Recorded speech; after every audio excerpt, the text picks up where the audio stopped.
him. A tribute to the work that he did and a tribute to the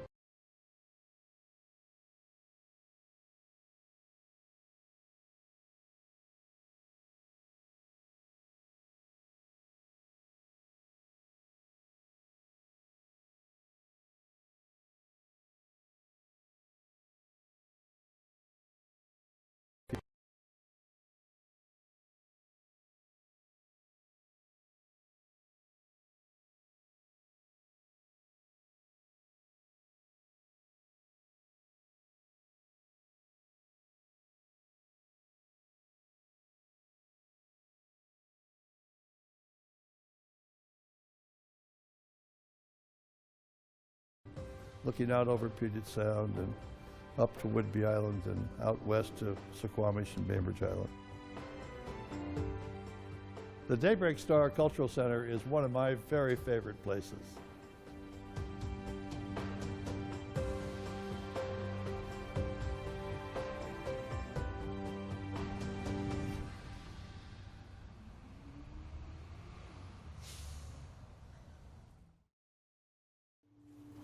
She would have started high school this year. My 12-year-old daughter, Immaculate, was walking down the road, her and her friend, and a truck came up behind them.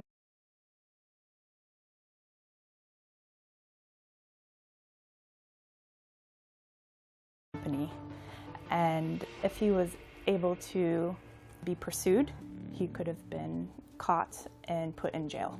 But the police were not able to pursue him. He went back to that same lawn care company the morning of January 15th and stole a large landscaping truck from that company. He was driving around in the morning. She was hit at 10:30 in the morning. He was high on drugs.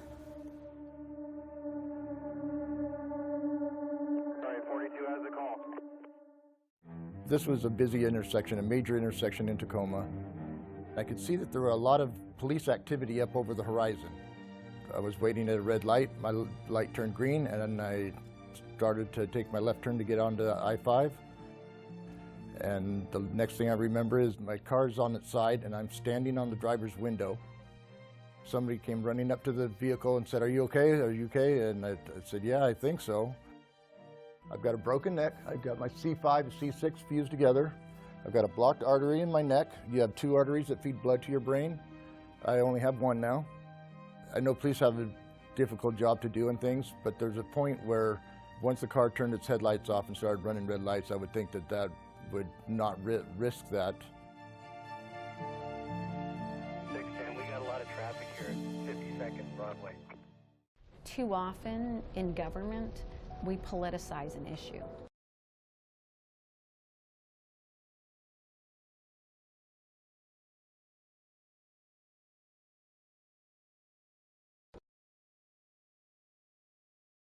Evergreen State turning charcoal black. Each week on the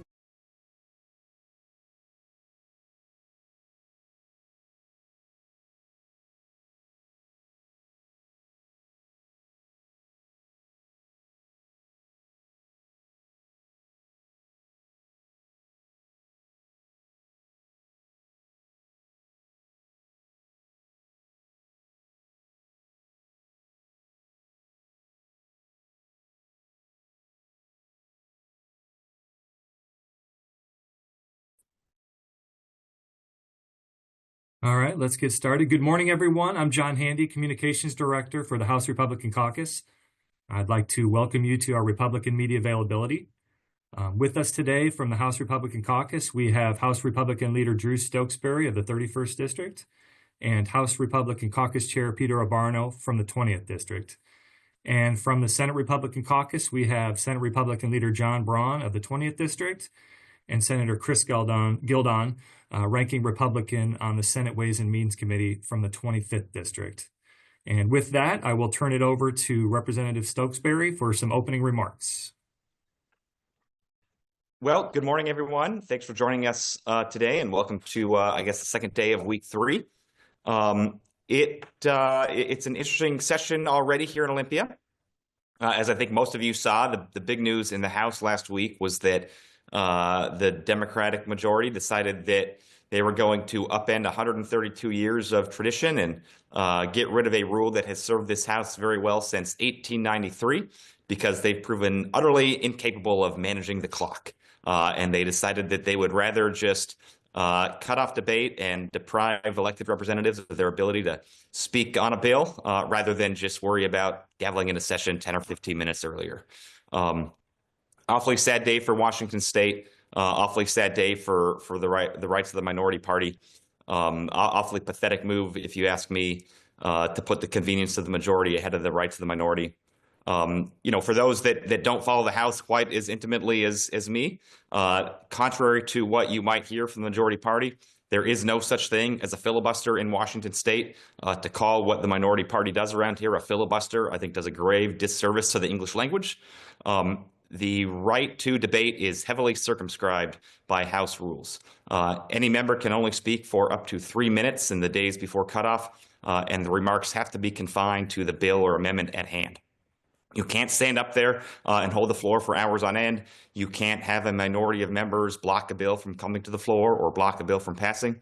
And you can't stand up there and read the phone book or Charles Dickens or Dr. Seuss. 3 minutes total per member on the topic of the bill. That is not a filibuster. That is representing our constituents. If the Democrats are nervous that up to 39 members talking for 3 minutes at a time might deprive them of an ability to run other bills, there is a very simple answer. Start the day earlier. Work harder. Work more efficiently. I cannot tell you the number of times the last 2 sessions when the speaker didn't even have a vote count before she brought a bill to the floor. And we spent 8, 9, 10 hours just waiting around for her to convince people to vote yes on a bill that she had already brought to the floor because she didn't do her homework in advance. So this change is just trying to paper over her flaws as a speaker, and a pretty shameful move at that. Happy to answer any questions about that. Otherwise, I will turn it over to Senator Braun. Let me also note that Peter Abarno, our House Republican Caucus Chair, is joining us as well. And then I'll turn it over to Senator Braun for some remarks about what's been going on in the Senate. Well, thank you, Representative Stokesbury. Thanks everybody for joining. I'll be relatively brief. We've got a lot of stuff going on here in the 3rd week of session, but we continue to stay focused on what you've heard me talk about over and over again. We're focused on public safety, and I think it's exciting to see Senator Holy's bill move out of committee that will provide additional funding for law enforcement. We got much more to do there, but that's a good start. On affordability, the initial fight is really framing up as we thought it might around this push for rent control as a possible solution to the increasing rents in our state. We know, based on research from across the political spectrum, that that's a wrong idea, that it will lead to fewer housing and higher prices long term. So we're opposed to that, and we're pushing for a number of solutions from both the House and the Senate Republicans that will make housing help deal with the near term challenges, but also, more importantly, build more housing in the out years. And then finally, K-12 public education, a lot of stuff going on there to figure out how to properly fund our K-12 public education system, given the budget challenges we have. I think there are definitely opportunities to address the challenges with materials, supplies, and operating costs, MSOC as we call it, and also perhaps do some work on special education and a few other places. So we continue to work on that. I'm going to stop there, and last thing I'll say is, as said earlier, Senator Chris Gildon, who is our ranking member on the operating budget, is joining us today. So if you have operating budget questions or things we're doing to put the state in a position to have a balanced budget without additional taxes, he's your guy to ask. So welcome, and look forward to your questions. All right, with that, we will go to Jerry Cornfield. Good morning. 2 questions. First, just to follow up with Representative Stokesbury, I just wondered, have you folks met with Governor Ferguson since last week or spoke with him about what occurred Friday? And I have a second question, and it's not really. Yeah, not since Friday. When the proposed rules, which eventually were adopted, became public, I flagged it for one of their staff members just in case it was of interest. But haven't done more than send a text message. I think Senator Braun and I's next meeting with the governor, I believe, is next week. Next Tuesday. And then the second question is more about money, so it might be for Senator Gildon or Senator Braun, but child care, provider pay, tough budget. Can you talk about what you folks were going to work for in those areas and how you hope to deal with the child care access issues and costs? So I'm happy to jump in there. I have a bill that deals with this, but broadly, we have to recognize that the state needs to do the right thing when it comes to child care. They provide some members of some citizens in our state. But the biggest thing we can do is reframe the regulatory structure for child care so that, we want to keep it safe, but we continue to make it almost impossible to run a successful child care business on the private side. We're not going to solve this by the state providing child care. We have to get folks to get into this business and to grow the business and to grow options for child care if we're going to be successful. So I don't, certainly there is a cost issue, and I think we're all going to struggle with how we deal with not just the child care supplemental funding we provide now, but the stuff that is in law and scheduled to come on in the next couple of years that we clearly can't afford. And I think we'll likely have to extend that out a ways to make the budget balance.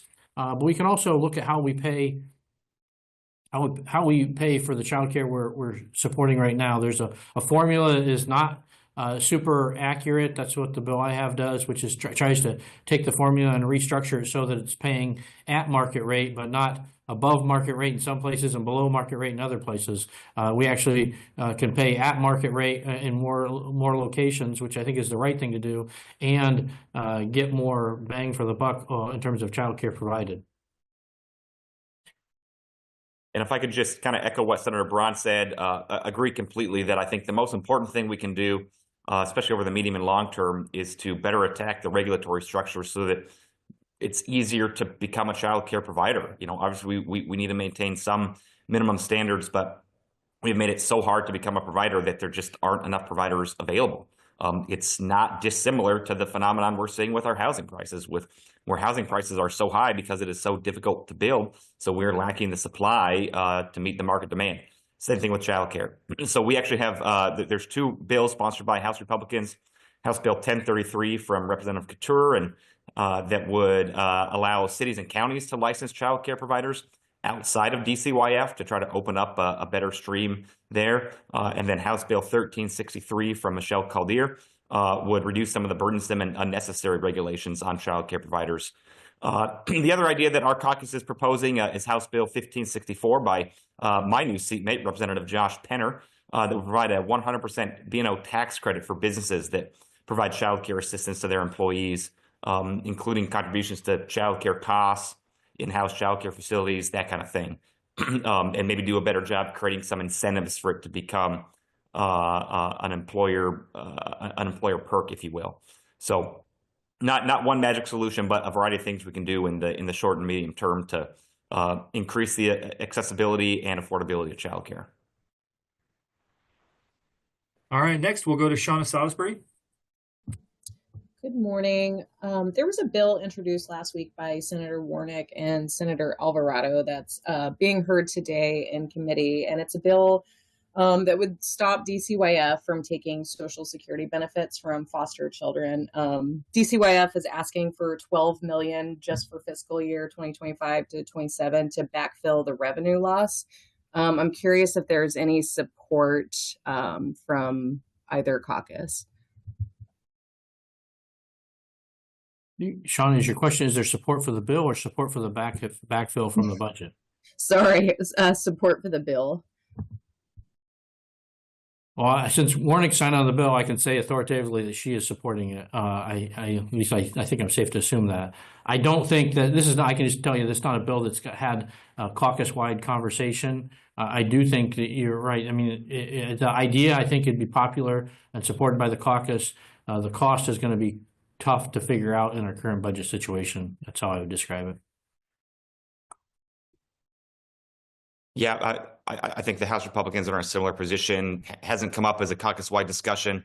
This is the first I've heard about it. I'm assuming some of our other folks that deal with budget and childcare issues are aware. Sounds like a reasonable idea. I would anticipate folks would be good with the idea in general.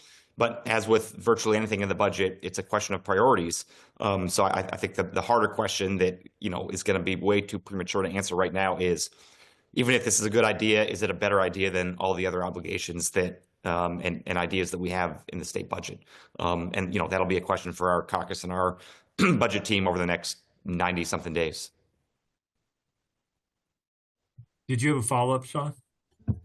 Yeah, unrelated to that, but the clergy bill is back this year as well, and that would make clergy mandated reporters. Is there any support this year? I know that it was kind of mixed support the last couple of years it's come through, but I'm curious if anybody supports it this year. So I think we're kind of in the same situation we were last year. I mean, many of us in the Senate supported the bill as it was amended to protect some of the rights of particularly Catholic priests. And we felt like we had struck a bargain that would get it all the way through. It obviously didn't make it all the way through. And I think if I understand it right, it's back to its original form. In its original form, I think you're going to have deep concerns in our caucus with, with the rights of clergy, particularly to take confession. If it changes to the form that went off the Senate floor last year, I would expect many of us, myself included, would support that. I mean, it's an important issue. I mean, it's challenging because you do have obligations. I think we need to make sure we support the long-term good the clergy can do through rights like confession and other similar items in other faiths, but making sure we don't let known crimes go unaddressed is also important. So I thought we struck a good deal or good balance last year. We'll see whether we get there this year.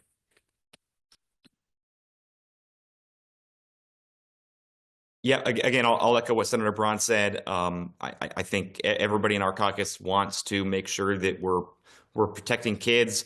The challenge with the original bill is that it runs smack into Article 1, Section 11 of the state constitution. That the very first sentence says, absolute freedom of conscience in all matters of religious sentiment, belief, and worship shall be guaranteed to every individual. I'm not Catholic, but one of the canons of the Catholic Church is that confession is secret. And there's a confidentiality that exists between the confessioner and the priest. I don't think it is consistent with our Constitution's right of absolute conscience in all matters of religion to tell a priest that they have to choose between their obligation under canon law and their obligation under Washington law. That's a pretty stark conflict, if you ask me. I think there's a better way to fix it. Disappointed to see us go back to square one when we were pretty close before. All right, next we'll go to Simone Carter. Hi, happy Tuesday. Today I'm writing about a bill that was just heard earlier this morning in committee in the Senate. It's SB 5080, making financial education instruction a graduation requirement. And I'd be curious to hear your thoughts. Does your caucus support it? What do you think? I expect our caucus will support it. I mean, this is something we've talked about for many years. If we're going to be successful, if our kids are going to be successful long term, they need to make smart and thoughtful decisions about their finances.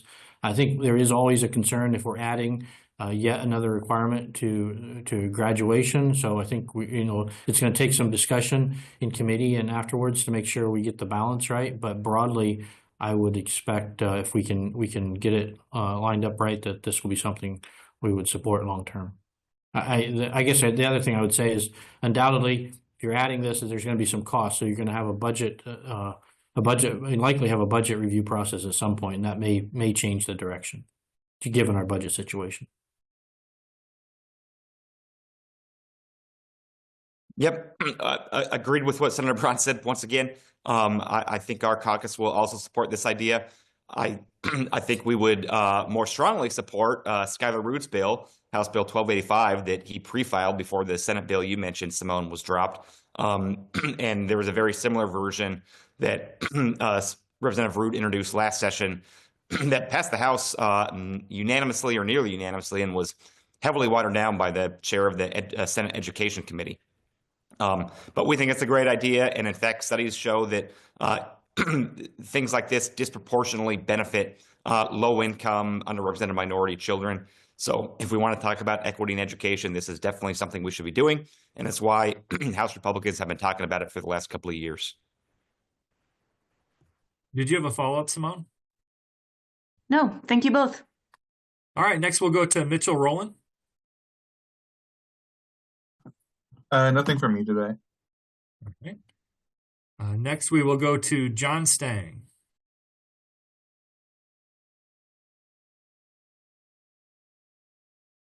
Are you there, John? Yes, but I don't have any questions. Okay. Next, we'll go to Albert James. Yes, good morning. Thank you so much for taking our questions. I'm wondering if the caucuses have any thoughts on reports of a freeze coming from the White House on federal grants and loans.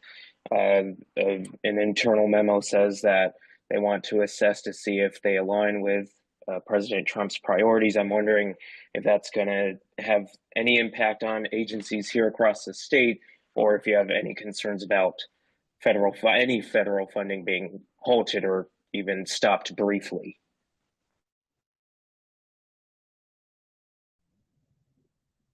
I'm happy to jump. I mean, I haven't seen this notice. I think, obviously there are a number of places where our state government and local governments rely on federal grants and loans, but not knowing the timing, not knowing the extent, are they freezing existing ones or freezing ones, the application process. I don't know any of that. So I think that would have a huge bearing on whether it affects us that much. I don't imagine, and Chris Gildon can speak to this, I can't imagine it has a big impact on the current budget discussions, but I'll let Chris weigh in on that. Well, and thank you, John. I haven't actually seen that either, but I have heard some rumblings about this and then perhaps some adjustments to Medicaid reimbursement rates from the federal government.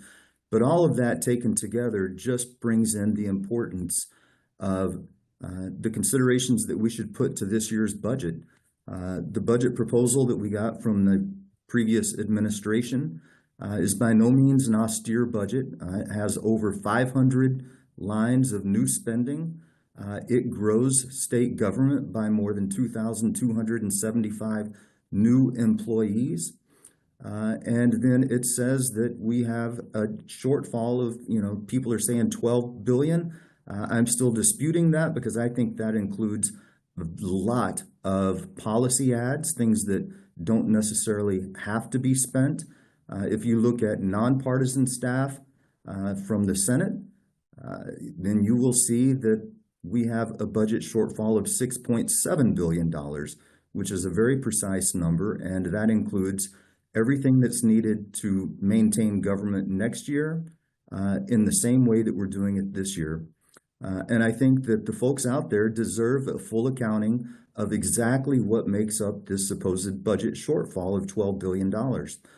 I have not seen a line-by-line accounting of it.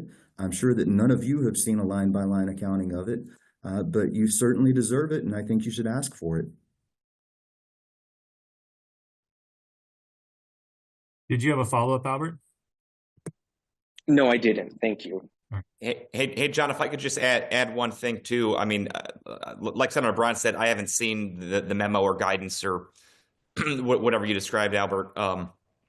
But I think it underscores a point that House Republicans and Senate Republicans have been trying to make for years, which is that we have got to do a better job managing the state's budget so that we're not so dependent on changes in revenue, whether it's growth slowing but still growing, or changes in federal policy. A great example here is House Bill 1411 from our new ranking member on appropriations, Travis Couture, that would limit revenue assumptions to actual revenue projections rather than blanketly assuming 4.5%. The chair of the House Appropriations Committee, Tim Ormsby, is holding a work session on the bill, which is, I suppose, better than burying the bill entirely. But having a work session rather than a hearing shows that there's no intention to pass it. So here we are with some $1 billion of a budget deficit, and the budget chair is out of the gate saying that he won't even consider a bill to use a more realistic budget growth assumption. If we're not even willing to consider more realistic budget growth assumptions, we are in really bad shape, and that will make us more and more vulnerable to changes of federal policy, no matter which president is in power, and more vulnerable to changes in revenue collections, again, no matter what the economy is doing, because our economy is doing well overall, and we're already in a deficit. So if we don't do a better job getting our fiscal house in order, we're going to be doomed to be repeating the same mistakes. And this isn't even a partisan issue, because even new Governor Bob Ferguson has said that he supports this idea in his speech, and House Democrats won't even give the bill a proper hearing. All right, John Stang, I see that your hand is up. Do you have a question now? Yes, I do. This is a follow-up on the question on the Trump administration freezing grants and other appropriations.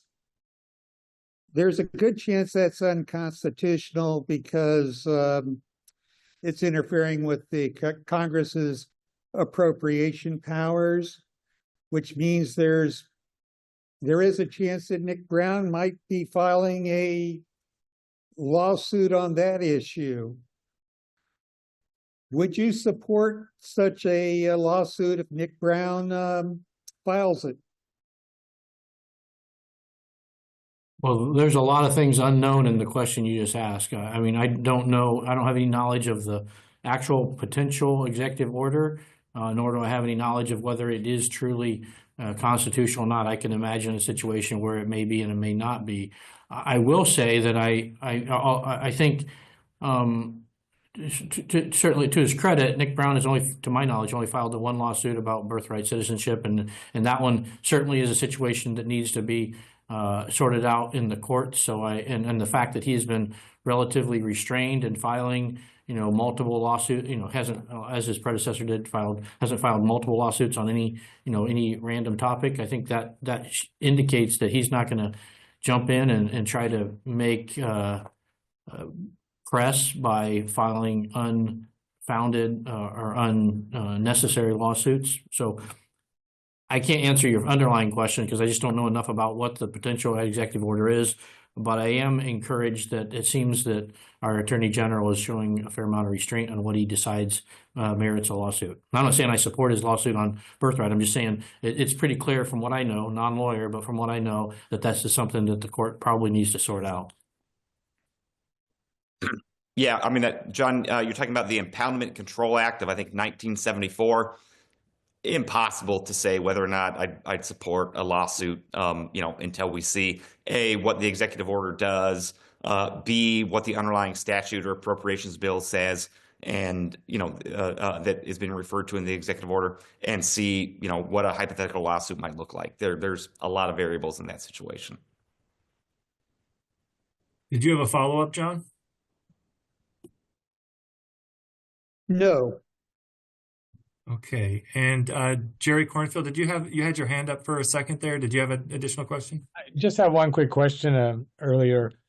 Wanted to get the reaction to Governor Ferguson setting up a group yesterday to deal with helping families that are separated during the immigration crackdown from the and more importantly, that's one of now 4 executive orders. Each one creates a process for looking into some issue or another.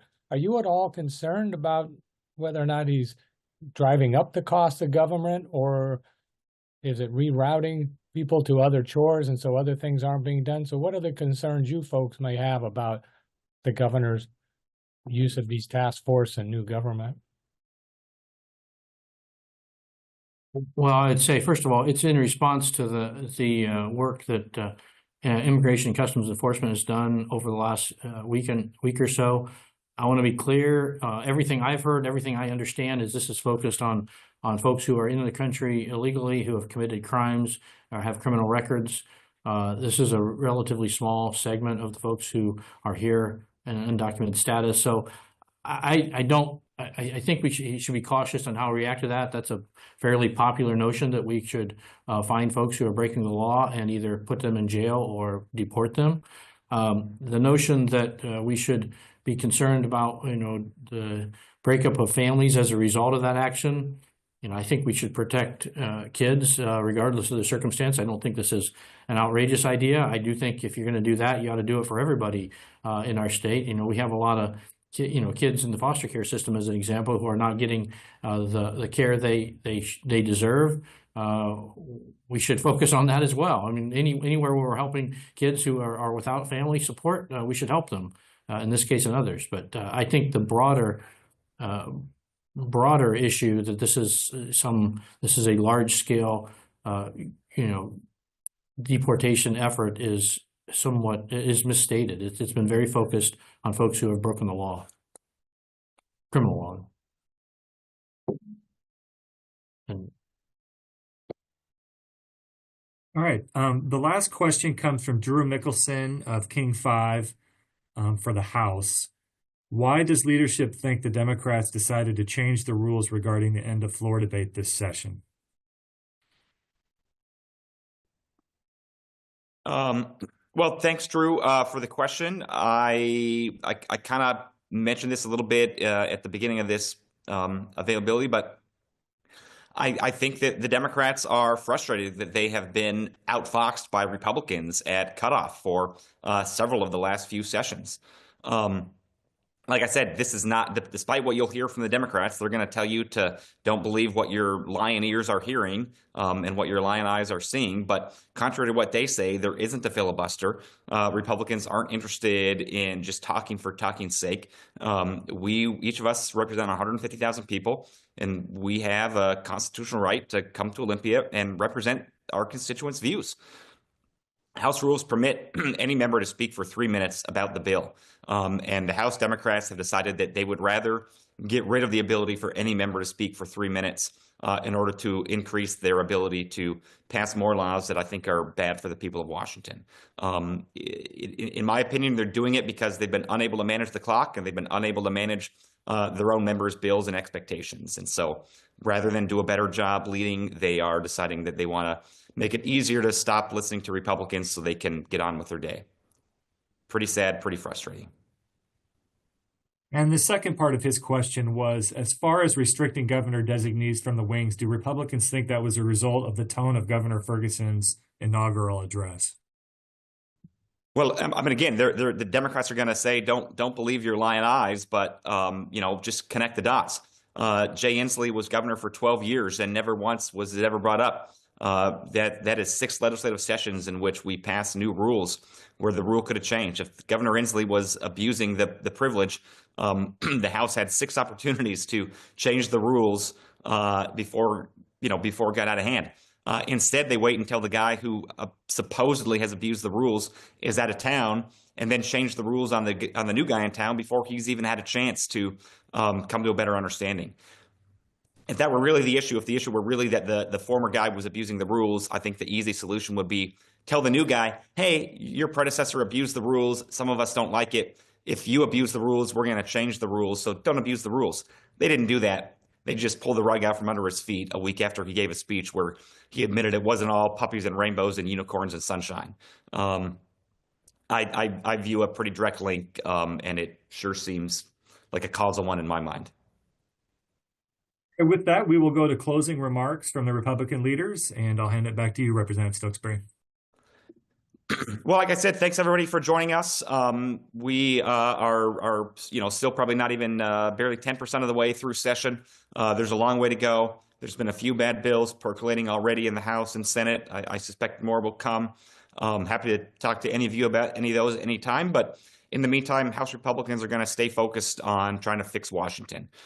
We want to make it easier to raise a family here so that our schools are better and kids have better education outcomes so they're better prepared for college and career. We want to make Washington more affordable. We want to make Washington more safe. We want to do common sense things that make Washington a great place to live, work, and raise a family. And no matter how many times Democrats cut off our microphones, we're going to keep fighting for that every day. Senator Brown? Thank you. I just second everything that Representative Stokesbury said. Safer Washington, an affordable Washington, and a Washington that really looks after our children. That's what we're focused on. Thank you. All right. Thank you, everyone. We will be back next Tuesday at the same time. Thank you.